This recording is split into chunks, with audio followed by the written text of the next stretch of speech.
देश में, पूरे देश में इस काला कोड को छूने की औकात न करे, इस तरीके की सॉरी बोला जाएगा। और अभी एसपी से मुलाकात करके हम लोग आए हैं, एसपी साहब का घेराव करके आए हैं, उनसे अपनी बातों को रखे हैं। वो हम आश्वासन दिए हैं कि 307 के तहत कार्रवाई कर दी गई है, लेकिन एनएसए अभी नहीं लगाया गया है। हम लोग एनएसए की मांग किए हैं, उन्होंने आश्वासन दिया है कि जल्द ही एनएसए लगाया जाएगा और भी आगे कार्रवाई की जाएगी। अधिवक्ता की बात ना होती, अगर कहीं आम पब्लिक की बात होती तो आए दिन ऐसे टोलों पर, उत्तर प्रदेश के टोलों पे बहुत सारी घटनाएं पर डे होती है जो सामने नहीं आ पाती। यहाँ कहीं न कहीं इंस्पेक्टर जैसे लोग संलिप्त हैं, पुलिस संलिप्त है। तो क्या मांगे हैं अभी आप? प्रशासन से यही मांग है कि तत्काल के तत्काल इंस्पेक्टर को यहाँ से तुरंत बर्खास्त करें। जगह यहाँ गांजा पीने वाले गुंडे, सड़क छाप टाइप के लोग यहाँ कुर्सी लगा के बहन बेटियों के साथ बदतमीजी करेंगे। साथियों नमस्कार, इस समय हमारी मौजूदगी 12 टोल प्लाजा पे है। बीते कुछ दिन पहले एक अधिवक्ता के साथ टोल कर्मियों द्वारा बुरी तरीके से मारपीट की गई, जिसको लेकर अधिवक्ता संघ आज आंदोलित है। हम बातचीत करेंगे, हमारे साथ अधिवक्ता साथी कुछ लोग मौजूद हैं, इनसे बातचीत करके जो तमाम बातें हैं उसको जानने का प्रयास करते हैं। इन लोगों की बात हुई, चाहे वो एसडीएम हो, यहाँ पर जो पुलिस के जिम्मेदार अधिकारी पहुंचे थे, उनसे जो बातचीत हुई उसका कुछ सार्थक निकला कि नहीं निकला, बातचीत करेंगे। सर बहुत बहुत स्वागत है। जो अभी आप लोगों की बातचीत हुई है और जो कार्रवाइयाँ हुई है, कितना संतोषजनक रही है अभी तक एक कार्रवाई पर थोड़ा बहुत संतोष है, जो FIR हुआ है, और 151 जैसी धाराओं में इंस्पेक्टर जेल भेजता है और मारता, जान लेने का प्रयास करता है। जान लेने के प्रयास में 151 लगता है क्या? वो भी वकील से सिखा रहे हैं, वकील को पाठ पढ़ाया जा रहा है। 151 किस पे लगता है, क्या किस पे, किस लिए लगता है, वकील से कोई बताएगा? और इंस्पेक्टर की संलिप्तता में ही ये चीजें चल रही है। इंस्पेक्टर संलिप्तता से ही यहाँ गुंडा बैठा हुआ है। भाई क्षेत्र में लाइव टीम होती है, क्षेत्र में इंस्पेक्टर होता है, क्राइम ब्रांच प्रभारी होता है, इतने लोगों के बावजूद ये ऐसी सेंसिटिव जगह यहाँ गांजा पीने वाले गुंडे, सड़क छाप टाइप के लोग यहाँ कुर्सी लगा के बहन बेटियों के साथ बदतमीजी करेंगे और अधिवक्ता को मारेंगे, वकालत घुसाने की बात करेंगे, तो कहीं ना कहीं ये सिस्टम की मन बढ़ाई है। अच्छा, ऐसी पहले भी ऐसी घटनाएं हो चुकी हैं? बहुत घटनाएं हो चुकी होंगी भाई, वही होता है ना, आप तो पत्रकार साथी हैं, आप पत्रकार साथी हैं, आपको भी पता है कुछ घटनाएं छप जाती हैं, कुछ घटनाएं छिप जाती हैं। जिसकी कोई आवाज उठाने वाला नहीं मिलता है उसकी छिप जाती है, और जिसकी आवाज जैसे वकील है, वकील तो अपनी आवाज मजबूती से लड़ता है, और जब वो पीड़ित को न्यायालय में लड़ाई लड़ता है तो भाई अपनी लड़ाई तो लड़ लेने सक्षम है। लेकिन हमारे तमाम अधिवक्ता साथी, तमाम युवा साथी वकालत पेशा में इसलिए आए हैं तो कहीं न कहीं उस परिवार से, गरीब परिवार से, गांव से, देहात से सब लोग इसीलिए आए हैं। तमाम लोगों के साथ अत्याचार होता है, तमाम लोगों के साथ उत्पीड़न होता है, वही संवेदना लेके सब वकालत दुनिया में आए हैं। उनके साथ अन्याय ना हो, उनको न्याय दिला पाए, इसीलिए हमारे तमाम साथी अधिवक्ता बने हुए हैं। और सुनिए, और उसी क्षेत्र का ही गुंडे लोग पीड़ित को मारेंगे, फिर वकीलों को मारेंगे, फिर उनको न्याय कौन दिलाएगा? इसीलिए तमाम हमारे अधिवक्ता साथी अधिवक्ता प्रोटेक्शन एक्ट लागू करने की बात करते हैं। अधिवक्ता प्रोटेक्शन एक्ट लागू रहेगा, आप जैसे पत्रकार भी तभी संरक्षित रह पाएंगे, हम आपकी बात तभी मजबूती से न्यायालय में रख पाएंगे जब आप जैसे पत्रकार सुरक्षित रह पाएंगे। कहीं ना कहीं हम सब एक ही पहरे के लोग हैं, पहरेदार हैं। हम लोग देश के, समाज के पहरेदार हैं, और देश और समाज के पहरेदार जब खुद अपनी सुरक्षा नहीं कर पाएंगे तो दूसरे की सुरक्षा कैसे कर पाएंगे? जो भी घटना हो रही है यहाँ कहीं ना कहीं इंस्पेक्टर जैसे लोग संलिप्त हैं, पुलिस संलिप्त है। तो क्या मांगे हैं अभी आप? प्रशासन से यही मांग है कि तत्काल के तत्काल इंस्पेक्टर को यहाँ से तुरंत बर्खास्त करे, और उस आरोपी पर जिसने एक वकील को नहीं मारा है, पूरे न्यायालय सिस्टम को चैलेंज किया है, पूरे न्यायालय को मारा है, उसके ऊपर एनएसए जैसी गंभीर धारा लगे। अधिवक्ता का मतलब कानून, कानून का मतलब न्यायालय, न्यायालय का मतलब सब कुछ, न्यायालय का मतलब सब कुछ, उसके अंदर में सब है। अगर न्यायालय पर कोई कॉलर पे हाथ लगा देता है तो खत्म, फिर बचा क्या? अगर संविधान और कानून पर भी अत्याचार शुरू हो गया फिर कौन न्याय दिलाएगा? ऐसे लोगों पर एनएसए लगे, पूरे देश में, पूरे प्रदेश में एक संदेश जाए, दोबारा किसी की हैसियत ना रहे, कोई गुंडा मवाली टाइप का आदमी वकीलों की ऊंची आवाज में बात कर ना पाए। अधिवक्ता हमेशा कानून की बात करता है। अधिवक्ता कानून की रक्षा की बात करता है।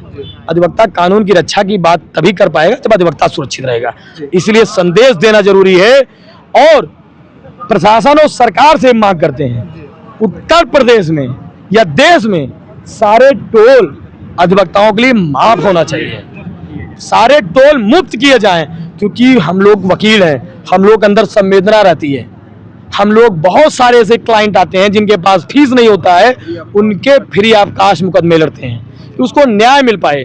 हम लोग अपनी जेब से खर्चा करके, सरकार भी ये चाहती है, सरकार भी तो ये चाहती है ना कि पीड़ित को कम से कम खर्चे में उसको न्याय मिल जाए।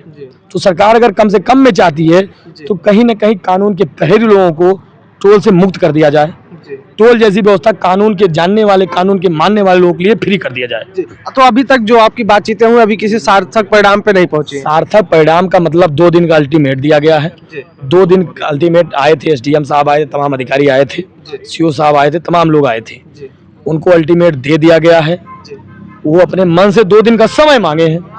2 दिन के बाद तीसरा दिन यहाँ मजबूती के साथ पूरा रोड जाम कर देंगे हम लोग, क्योंकि वकील जब लड़ता है फिर उसके बाद कुछ बचता उचता नहीं है। और मैं अपने हमारे देखने वाले आपके तमाम दर्शकों साथियों को, हमारे जो अधिवक्ता साथी मुझे देख पा रहे हैं, हमारे यहाँ एक चुनाव महापर्व चल रहा है, बार काउंसिल का चुनाव का महापर्व चल रहा है। इस महापर्व में आप अपना वोट 6 साल 5 साल के लिए देते हैं तो उसी व्यक्ति को दें जो आपके मान सम्मान के सम्मान की रक्षा कर पाए, जो आपकी सुरक्षा दे पाए, जो आपके लिए खड़ा रहे, जो आपके लिए लड़ा रहे। ये सोच के आपको देना है, ये सोच के आपको वोट करना है। जाति धर्म की भावना से हटकर यहाँ सिर्फ हम वकील हैं, हमारा धर्म एक है, हमारी जाति एक है, हम एक वकील हैं। हमारी लड़ाई तभी मजबूत रहेगी जब हम ऐसे निष्क्रिय टाइप के नेताओं को अपने समाज से बहिष्कृत करेंगे। ठीक है, क्या कहेंगे सर? हम ये कहना चाहेंगे, चुनाव जो हो रहा है बार काउंसिल ऑफ इंडिया का, हम उन्हीं नेताओं को चुनकर भेजें जो हमारी अधिवक्ता शक्ति को मजबूत करते हो। और हमारी अधिवक्ता शक्ति और अधिवक्ताओं पे जो हो रही घटनाएं हैं, आए दिन अधिवक्ताओं पे घटनाएं होती रहती हैं। ये सिर्फ कारण है हमारे कमजोर नेता, जो हम ऐसे नेताओं को चुनकर बार काउंसिल ऑफ इंडिया भेजते हैं जो हमारा नेतृत्व करते हैं प्रदेश लेवल पर, और वो सबसे ज़्यादा हमें दीमक की तरह घिसते रहते हैं और हमें ऐसा ख़त्म करते हैं कि अधिवक्ता को तो आजकल किसी भी चौराहे पे किसी कहीं भी खड़े होते हैं वहाँ अधिवक्ता को अपमानित करने का काम, इसलिए लोगों में साहस होता है।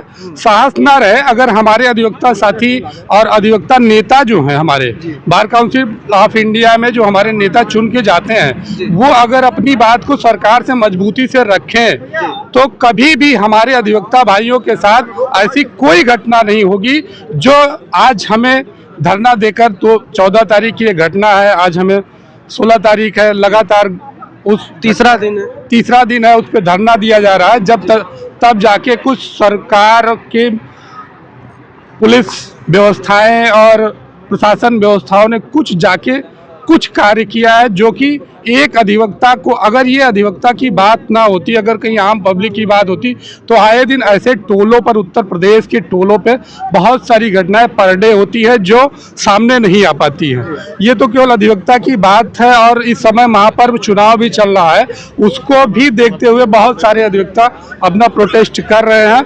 मैं सभी अपने अधिवक्ता भाइयों से यही पूरे प्रदेश के कहना चाहूँगा, जो भी चुनाव चल रहा है उन लोगों को ही चुनकर भेजें जो हमारी अधिवक्ता साथी की मांगों को रखते हैं। सर, लगातार आज तीसरा दिन है, आप लोग प्रशासन कर लीजिए प्रदर्शनरत हैं और प्रशासन से अपनी मांगे रख रहे हैं, तो प्रशासन का क्या रवैया रहा है और अभी तक कितनी कार्रवाई सार्थक रही? सर्वप्रथम मैं आपको बता दूं, प्रशासन के रवैया से पहले आखिर अधिवक्ता को ही हर चीज के लिए संघर्ष क्यों करना पड़ता है? संघर्ष तो आज सब कर रहे हैं। संघर्ष रोड पे उतरना पड़ता है, ना अधिवक्ता की कोई फिक्स सैलरी है, ना कुछ है। मैं आपकी बात कर दूं, प्रशासन की ही मैं बात करता हूं। 12th या 10th पास करके जो एक होमगार्ड या कांस्टेबल की नौकरी पकड़ रहे हैं, उनके पास एक कार्ड होता है प्रशासन का, जबकि उनको सैलरी आती है ऊपर से, उसके बावजूद वो यहाँ इसी टोल पे दिखा के निकल जाते हैं, 1 रुपया उनका टोल नहीं लगता। हम अधिवक्ता ना कोई सैलरी ना कोई स्टाइपेंड, उसके बावजूद भी संघर्ष कर रहे हैं और टोल दे के निकल रहे हैं। उसके बावजूद अगर ऐसी गुंडागर्दी होगी तो क्या अधिवक्ता रोड पे नहीं उतरेगा? और प्रशासन से हम लोगों की एक ही मांग है, रासुका लगाई जाए उन लोगों पे, क्योंकि अधिवक्ता का एक तरीके से अधिवक्ता के साथ इस तरीके का दुर्व्यवहार मतलब राष्ट्र के साथ दुर्व्यवहार करना। तो सीधी सी बात है, जो जिन भी टोल कर्मियों ने इस तरीके का व्यवहार किया है उनके ऊपर तुरंत रासुका लगाई जाए, इस टोल को निरस्त किया, क्योंकि ये गुंडों का अड्डा हो गया है। आज ही नहीं, आज से पूर्व बहुत बार मैंने इस टोल के ऊपर हमेशा न्यूज सुनी है, कभी किसी विधायक के साथ, कभी किसी आर्मी ऑफिसर के साथ, आज अधिवक्ता के साथ मारते हुए वीडियो। सॉरी चाहिए इनको, आए कोर्ट में हम इनको सॉरी देंगे अपने लहजे में, और जीवन भर याद रखेंगे किसी अधिवक्ता ने किसी कर्मचारी को सॉरी दिया था। तो बहुत ज्यादा नहीं बोलूंगा, मैं सौरभ राय, अधिवक्ता उच्च न्यायालय लखनऊ से यहाँ आया हूँ, स्पेशली उस भाई के लिए जिस भाई के ऊपर इस प्रकार का इन कर्मचारियों ने हमला किया है। ठीक है, भाई साहब भी खड़े हैं, कैसी सॉरी आप देने आए हैं? सारी देखिए, जो अधिवक्ता साथी के ऊपर इस तरीके का हमला किया गया और उसमें जो लोग गाली गलौज करते हुए कि माफी मांग, सॉरी बोल, तो हम सॉरी बोलने के लिए ही आए थे। अगर वो लोग यहाँ पे होते तो हम बहुत अच्छे तरीके से उनको सॉरी बोलते कि जीवन भर उनको याद रहता कि सॉरी बोला कैसे जाता है। बाकी हम लोग कोर्ट में भी पूरी तरीके से तैयारी कर लिए हैं सॉरी बोलने के लिए, सॉरी बहुत अच्छे से बोलेंगे ताकि दोबारा कोई भी पूरे प्रदेश में, पूरे देश में इस काला कोड को छूने की औकात ना करे। इस तरीके की सॉरी बोला जाएगा। और अभी एसपी से मुलाकात करके हम लोग आए हैं, एसपी साहब का घेराव करके आए हैं, उनसे अपनी बातों को रखे हैं। वो हम आश्वासन दिए हैं कि 307 के तहत कार्रवाई कर दी गई है, लेकिन एनएसए अभी नहीं लगाया गया है। हम लोग एनएसए की मांग किए हैं, उन्होंने आश्वासन दिया है कि जल्द ही एनएसए लगाया जाएगा और भी आगे कार्रवाई की जाएगी। अगर एनएसए नहीं लगता है, कार्रवाई नहीं किया जाता है, तो हम सभी अधिवक्ता साथी एक बहुत बड़े आंदोलन के लिए बाध्य होंगे और इसी टोल पर आकर धरना प्रदर्शन देंगे जब तक की कार्रवाई हो नहीं जाएगी, जब तक कि हम लोग संतुष्ट नहीं हो जाएंगे। नहीं, ये टोल नहीं चलेगा, कुछ नहीं चलेगा, सब में आग लगेगा। बहुत बहुत धन्यवाद बात करने के लिए। देखिए, लगातार जो उत्तर प्रदेश में नहीं, तमाम जो ये एक टोल की बात नहीं, 12 टोल की बात नहीं, तमाम ऐसे टोल पर है जहां पर जो है लोगों के साथ मारपीट कर दी जाती है, अभद्रता की जाती है, लेकिन कोई प्रशासनिक कार्रवाई नहीं होती है। लोग कह लीजिए वो घटनाएं दब जाती है, लेकिन ये इस बार एक अधिवक्ता को मारा पीटा गया, पूरा अधिवक्ता समाज इसको लेकर लामबंद है और लगातार दूसरा दिन है इनका प्रदर्शन चल रहा है। और तमाम की जो मांगे हैं, अभी इस प्रशासन से बातचीत हुई लेकिन कोई सार्थक निर्णय नहीं निकला है और ये लोग अभी अपनी लड़ाई जारी रखे हैं। हालांकि इस वीडियो में इतना ही, मिलते हैं वीडियो में, नमस्कार।